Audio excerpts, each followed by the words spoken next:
Vamos a hablar con Alejandro Di Giacomo, que es secretario de redacción de ANSA Latina, servicio español de la agencia italiana de noticias que pertenece justamente a Acera. ¿Qué tal, Alejandro? ¿Cómo te va? Hola, buenos días, Mariano. ¿Qué tal? ¿Cómo estás? Muy bien. Vos sos presidente de Acera, ¿no? Así es. Así es. Bueno, ¿cómo vivieron este comunicado? Nosotros estamos un poco acostumbrados, por eso creo que acá los periodistas en la Argentina se expresan cada uno a través de sus redes sociales y demás, pero ustedes hicieron un comunicado institucional.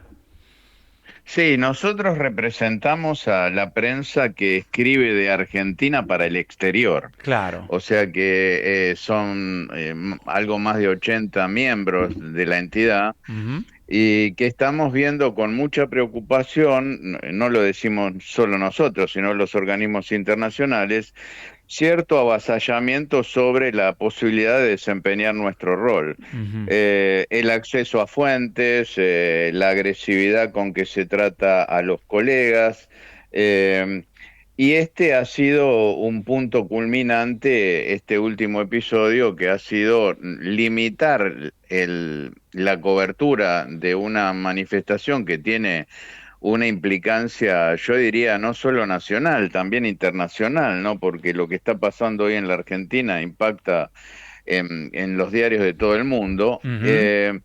Y bueno, son dos aspectos aquí que quedan avasallados. Por un lado, el desempeño profesional limitado, porque te pone el Ministerio de Seguridad en un corralito o en un espacio al donde no podés acceder a toda la información.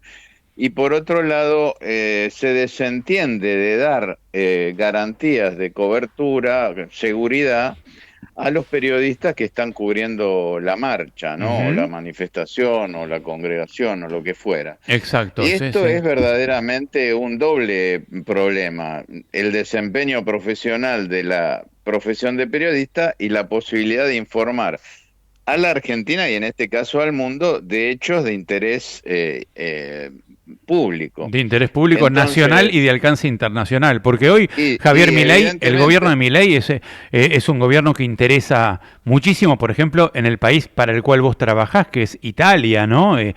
Porque bueno, por Giorgia Meloni supuesto. es una aliada de Milei y también es uno de los personajes Milei de la ultraderecha que andan pululando por el mundo, violenta, o radicalizada, y entonces esto seguramente va a tener repercusión mundial.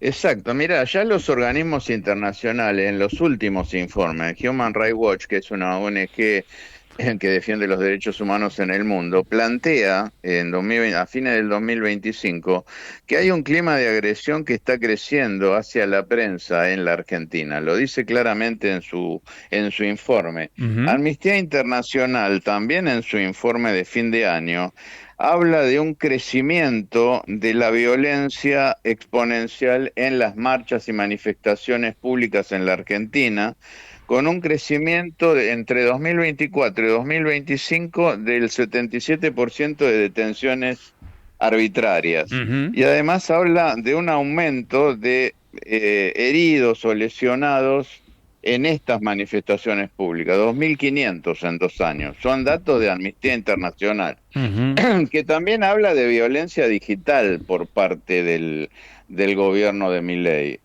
O sea, organismos de reputación y de alta seriedad están lanzando estas advertencias desde hace tiempo. Y mira, te voy a contar un episodio. Te hago Ayer Juan Pablo, te hago un sí, puntito de, reservate eso que me ibas a decir que me parece muy interesante, sí, pero te quería comentar que además este comunicado está anticipando la posibilidad concreta de hechos de violencia por parte del gobierno. Está presumiendo que va a haber violencia. Y no, bueno, y, porque está está hablando de una hablando represión de violenta. focos violentos, eventuales focos violentos, ¿no? Claro. Está usando esas palabras. Ujú. Cuando no Pero dice, sabemos. vamos a actuar, las fuerzas van a actuar, dice. Exacto. Bueno, ya Vos no podés tenemos el caso de presumir, Pablo vos no podés Claro. presumir que las focos van a ser violentas. Es decir, estás presumiendo que una manifestación necesariamente va a ser violenta. Y bueno, creo que puede ser pacífica también una manifestación. Claro, bueno, forma parte de este tipo de relatos. Mira, hay una cosa muy interesante que les enseñamos a los estudiantes en las universidades, pero la opinión pública en general no lo tiene tan claro, que es una tendencia que viene del deporte hacia la política. Las transmisiones deportivas hace 10, 15 años, la Fórmula 1, el Mundial de Fútbol, las imágenes las generaban las cadenas de televisión, la prensa, los medios. Hoy Ujú, en día todo viene enlatado. La Fórmula 1 la transmite la organización de la Fórmula 1. La NBA la transmite, la genera las imágenes la NBA, no una cadena de televisión. La cadena de televisión, el medio simplemente es la plataforma para poner al aire esa imagen generada por el dueño del negocio, vamos a decirlo en estos términos. En la ujú. política esa tendencia se está generando fuertemente y cada vez más. Cuando Milei hace un acto, no solo Milei, Donald Trump, quien sea últimamente, la transmisión televisiva no te permiten el ingreso con cámaras. Hemos tenido este problema. Las cadenas extranjeras no pueden entrar con cámaras porque la generación de imagen de un acto de Milei, por ejemplo, la genera la propia organización de comunicación de Milei. Ujú. Lo mismo Este pasaba es con un Cristina. modelo, Lo mismo pasaba con Cristina y con bueno, Alberto. es un, Ellos tomaban las eso, imágenes y se las transmitían a los medios, pero no dejaban entrar a los medios a la Casa Rosada, por lo general. exacto, exacto. Entonces, esto también implica una limitación. La imagen que ve la opinión pública es la imagen que genera el dueño del discurso, vamos a Exacto, decirlo en esos términos, ¿no? exacto, claro. Entonces, bueno, la impactante veracidad de una imagen empieza a ser relativa en todos los órdenes también, ¿no? Sí, sí, esto es algo que ya se viene gestando. Y en esto, Milei creo que no es diferente del kirchnerismo, No, incluso, no, no, incluso no. va hoy en la reforma laboral, va contra el estatuto de los periodistas, creyendo que así va a lo mejor a perjudicar a las empresas periodísticas, pero perjudica a los periodistas rasos y por lo general a los que están conveniados, ¿no? A los que están bajo convenio, que son los periodistas que hoy están más precarizados o que están, digamos, con más bajos salarios. Y también en la reforma laboral hay un ataque a la prensa. Sí, sí, bueno, ellos en su gobierno acuñaron, él mismo fue el que acuñó la frase, no los odiamos demasiado, Lo y hay, suficiente. no, exacto, yo te quería comentar ayer un Sí, episodio que pasó casi desapercibido de Juan Pablo Carreira. La oficina de respuesta oficial la maneja él, que es el ente que creó este gobierno para responder a las supuestas malas informaciones de la prensa. sí, la oficina de Y la ayer verdad, dijo, de exacto, respuesta oficial. ayer elogió desde sus redes sociales a Fujimori, presidente peruano ya fallecido, que terminó preso por corrupción, cerró el parlamento, generó un autogolpe de Estado. Bueno, elogió a Fujimori porque él inmortalizó sus reformas al cerrar el Congreso en Perú, según este señor Juan Pablo Carreira, y dijo que hay que inmortalizar las reformas en la Argentina de Milei con una nueva constitución. Eso forma parte del relato oficial en estos tiempos, ¿no? Ujú. Un parlamento que también en muchas circunstancias es humillado o tratado despectivamente. Es decir, hay una grieta en la institucionalidad argentina y la prensa cae en esa misma andanada, ¿no? Ujú, exacto. ¿Qué opinan ustedes? ¿Cómo se ve desde el periodismo que cubre para medios internacionales esta, digamos, esta creación de la Oficina de la Verdad o la Oficina de Respuesta Oficial? Mira, es un modelo, son las nuevas tendencias, esto es lo alarmante, ¿no? Porque no es un hecho aislado, es un calco de algo muy parecido que creó Donald Trump en Estados Unidos. Estamos hablando de la supuesta gran democracia del mundo, ¿no? Donde también nos están ocurriendo estas cosas. Ujú, Así que hay como una preocupación generalizada en los socios y colegas de la asociación sobre estas tendencias que no son solo de la Argentina, ¿no? ¿Cómo, ¿Cómo es el acceso a las Son fuentes? mundiales. Sí, sí. Sí, ahora te voy a preguntar de Italia, cómo está en ese punto el gobierno de Giorgia Meloni, pero te quería preguntar antes, ¿cómo es el acceso a las fuentes de información del gobierno por parte de ustedes? ¿Es limitada? ¿Es fluida? ¿Los tratan bien? Y ahí depende de la voluntad de cada repartición. En algunas reparticiones es fácil la llegada, en otras es imposible. Ujú. En general, no hay no hay puentes tendidos con facilidad, porque el discurso dominante de este poder ejecutivo, desde las más altas esferas del poder ejecutivo, es que la prensa no, o cuando uno es crítico con alguna cuestión, es como una prensa opositora, ¿no? Claro. Es como que es maltratada porque no elogia las tendencias. Tiene la Entonces, misma, la misma, el mismo comportamiento con la prensa exactamente igual que el kirchnerismo. Bloquea las fuentes, califica a los periodistas de tener intenciones políticas o ser operadores políticos, los desacredita por ese motivo. Y genera también la grieta, ¿no?, entre el periodismo, digamos, obsecuente o complaciente y el periodismo crítico o independiente, ¿no? Porque hay críticos que no sí. son opositores, que son independientes.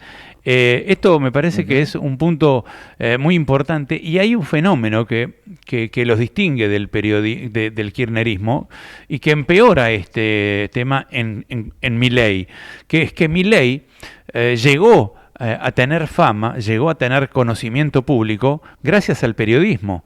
Es decir, el periodismo fue su primer, digamos, territorio en el cual Milei surgió.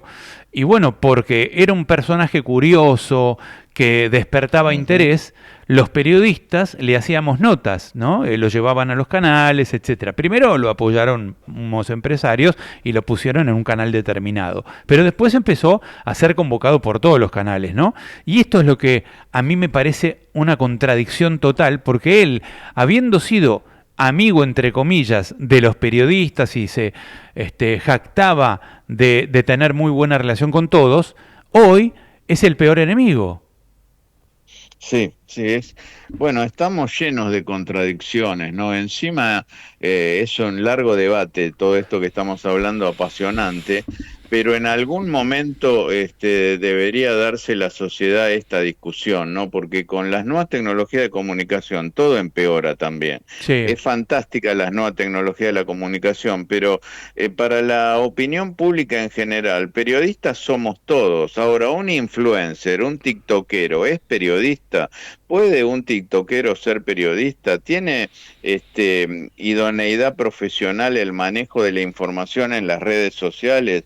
¿Cómo diferenciar operaciones, mentiras de información profesional y veraz? ujú, Bueno, estamos en un mundo con un caos de comunicación donde pareciera haber, yo no lo creo, pero pareciera haber que la información de redes está desplazando la información profesional de periodistas y medios que apelan a procedimientos profesionales para informar, sí, aún con errores, pero apelan a un procedimiento profesional, agencia de noticias, medio de consabida solvencia y versatilidad.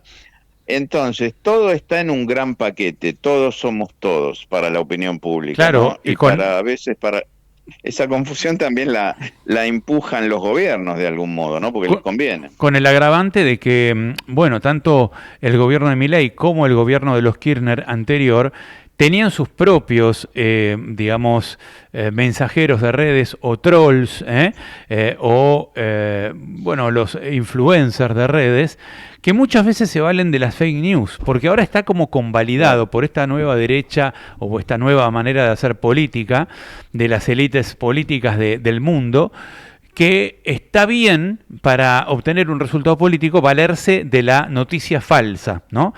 te hacen un video de Macri, que no es Macri en realidad, para direccionar una elección a 24 horas de la elección, y es un video falso y pareciera como que está dentro de las reglas del juego. Ellos lo toman así.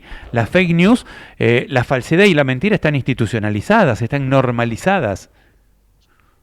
Exacto, exacto. Se hace a fuerza de cotidianeidad lo que no debería ser, parece ser normal, ¿no? Ujú. Esto es el fenómeno de la política y de los medios.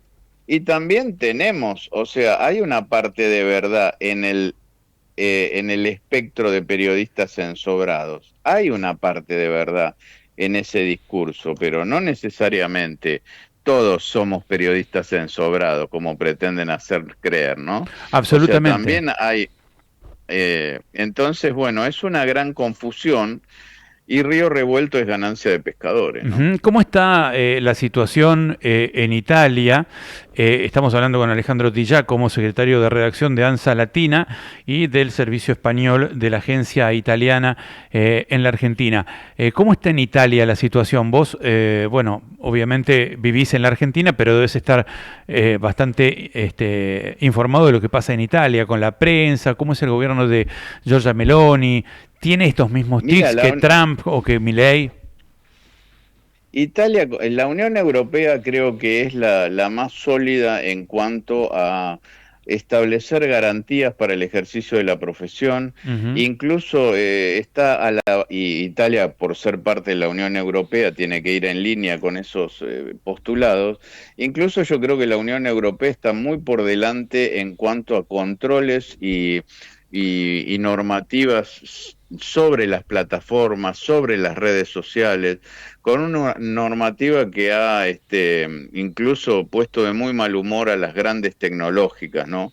En ese sentido, la normativa, los cuidados sobre cómo se genera la información, creo que son un ejemplo en la Unión Europea, aún por supuesto con algunos problemas también, Ujú. pero está también enmarcada en una institucionalidad política donde es raro que algún gobierno desconozca el rol de la prensa en la Unión Europea. Alguna excepción la hay, no es el caso de Italia, donde el rol está realmente consolidado por décadas de institucionalidad, ¿no? Claro, Y exacto. también el comportamiento de los profesionales se ampara en eso. Hay cosas que serían inaceptables en países de la Unión Europea como Italia, que por ahí ocurren en otros lugares, incluso en Estados Unidos ocurren, ¿no? Ujú. Echar a un periodista de la Casa Blanca, como ha ocurrido del ámbito,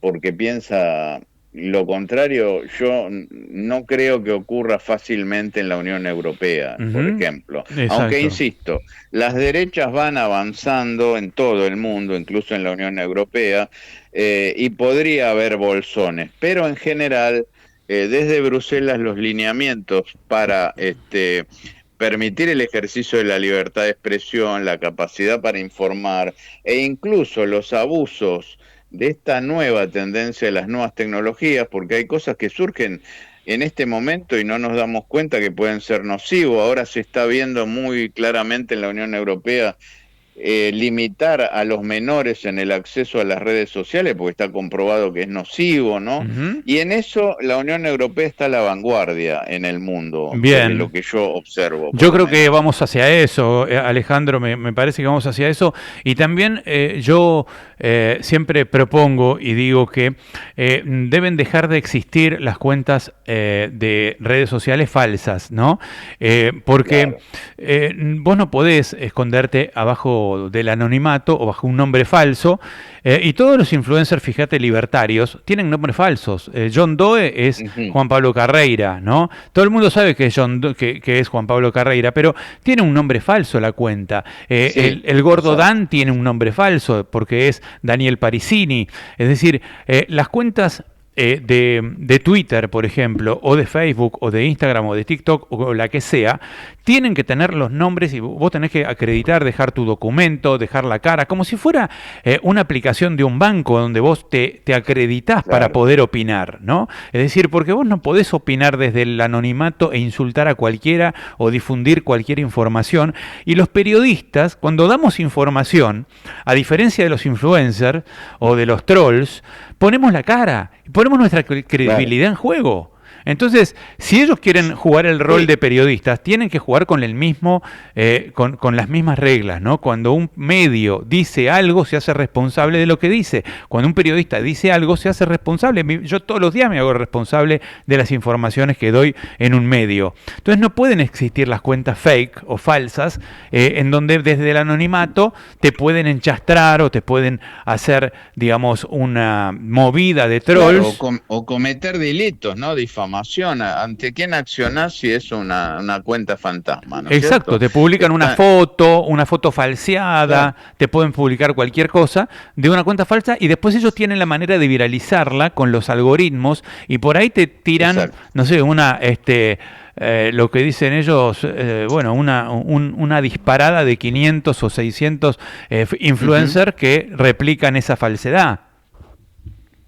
Eso es un gran problema. Yo creo que hay unos vacíos legales también con ese tema, que es lo que las naciones serias se ocupan de legislar en ese sentido, ¿no? No nos pasa en este lugar del continente probablemente, pero bueno, por eso te decía, la Unión Europea en eso creo que va a la vanguardia y eso protege audiencias, protege a la información y da mayores certeza, ¿no? Porque si no es un mundo del caos, de sombra, líquido, como decía Bauman, ¿no? Esta información líquida. Bueno, no por nada, Giuliano da Empoli habla de los ingenieros del caos, los que se dedican a montar toda esa ingeniería del caos, porque está previsto, está reglamentado y es una estrategia ya montada, ¿no? Generar caos en la información, en la confusión, en las redes sociales, utilizar los datos de redes sociales para manipular la opinión pública también.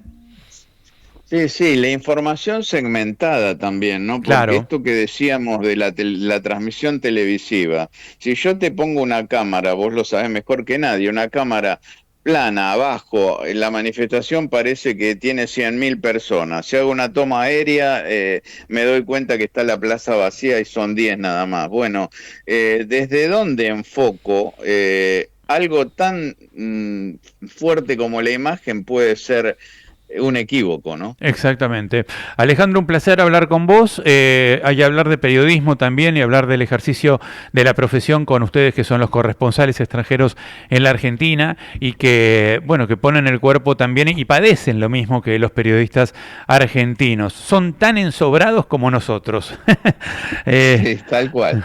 Alejandro. En el discurso oficial tal cual. Gracias a ustedes por darnos espacio a nuestras preocupaciones. No, gracias a vos y gracias a ustedes por lo que hacen y tenemos que trabajar juntos. Un gran abrazo. Un abrazo, gracias, hasta luego. Alejandro Di Giacomo es secretario general de la agencia ANSA Latina.